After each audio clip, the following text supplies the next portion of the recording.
जय हिंद दोस्तों। तो आज का टॉपिक है आवेशित संधारित्र की स्थितिज ऊर्जा को कैसे निगमन किया जाता है।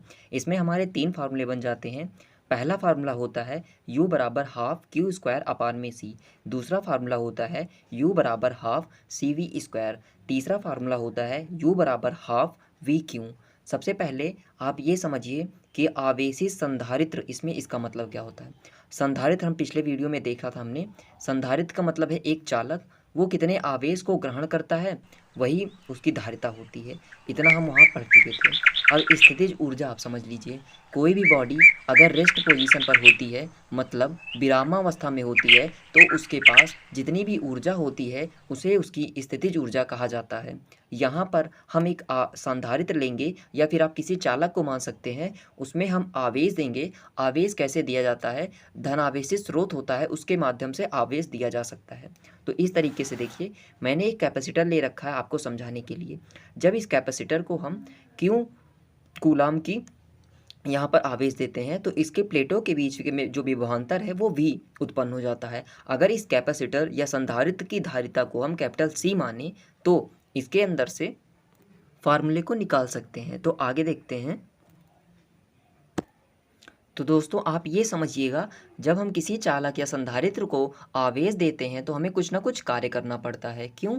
क्योंकि एक फार्मूला होता है, आप ऐसे देखिएगा, W बराबर V इंटू में Q।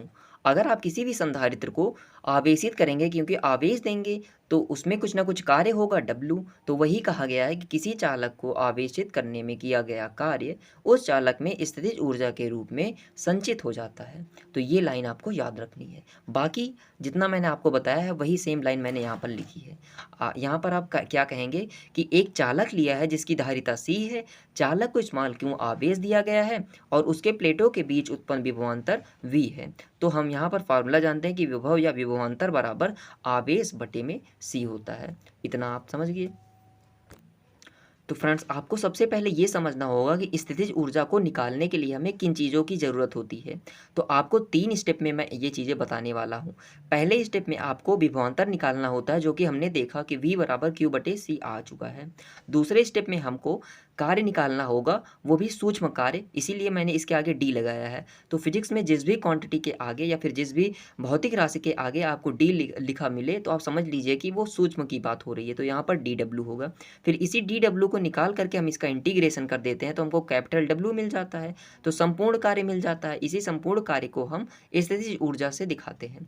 एक फार्मूला आपको याद रखना होगा कि जो धारिता होती है वो इस संधारित्र के किसी एक प्लेट पर दिया गया आवेश और दोनों के बीच में उत्पन्न विभवांतर, इन दोनों के अनुपात के बराबर होती है। ठीक, पहली बार में हम क्या करते हैं, अपने संधारित्र को हम अनंत सूक्ष्म आवेश, मतलब कि बहुत ही कम आवेश डी क्यू देते हैं। तब हमको कितना कार्य करना पड़ता है, DW, क्योंकि जब कम आवेश देंगे तो कार्य भी कम प्राप्त होगा। दूसरी बार हमें क्या करना होगा, इसी को इंटीग्रेट कर देंगे। तो हम कहेंगे कि संधारित्र को 0 से लेकर के क्यों आवेश देने में कुल कितना कार्य हुआ, तो वहाँ पर कैपिटल W कार्य किया जाता है इस तरीके से। तो इसी को प्रॉपर लिमिट के अंदर इंटीग्रेट करना है।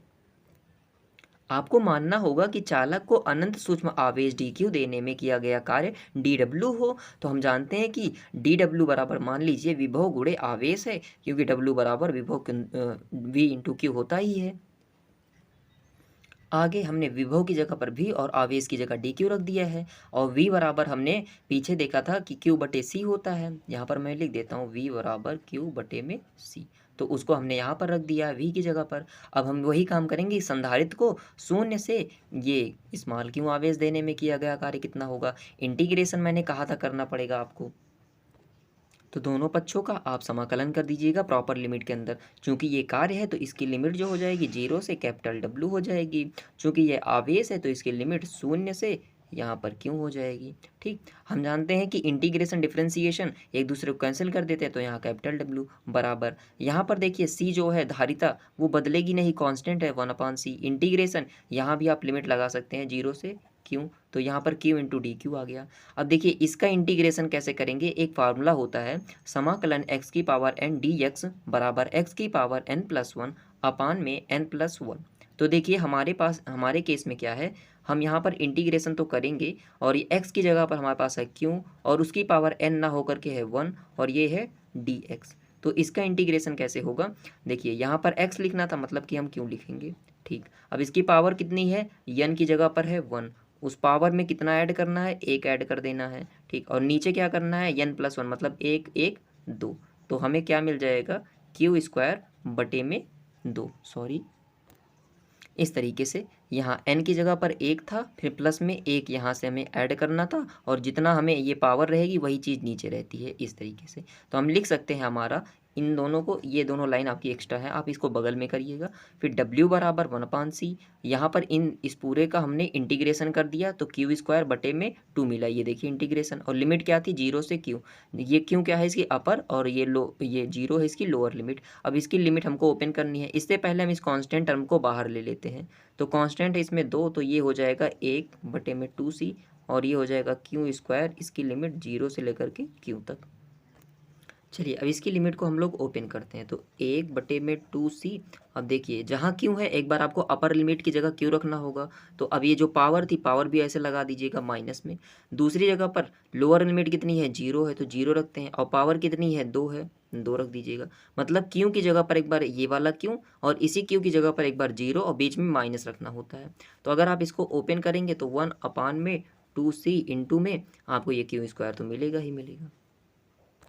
फिर हम कहेंगे कि यही कार्य संधारित्र में स्थितिज ऊर्जा के रूप में संचित हो जाता है, अतः W लिखें या फिर यूँ लिखें, हाफ ये q² और बटे में c था, इतने जूल मिल गया। अगर हम इसी फार्मूले में q बराबर c भी पुट कर दें तो हो जाएगा c² v², एक c से एक c कैंसिल हो जाएगा, एक बचा रहेगा, तो ये हो जाएगा, यहाँ देखिएगा u बराबर हाफ cv²।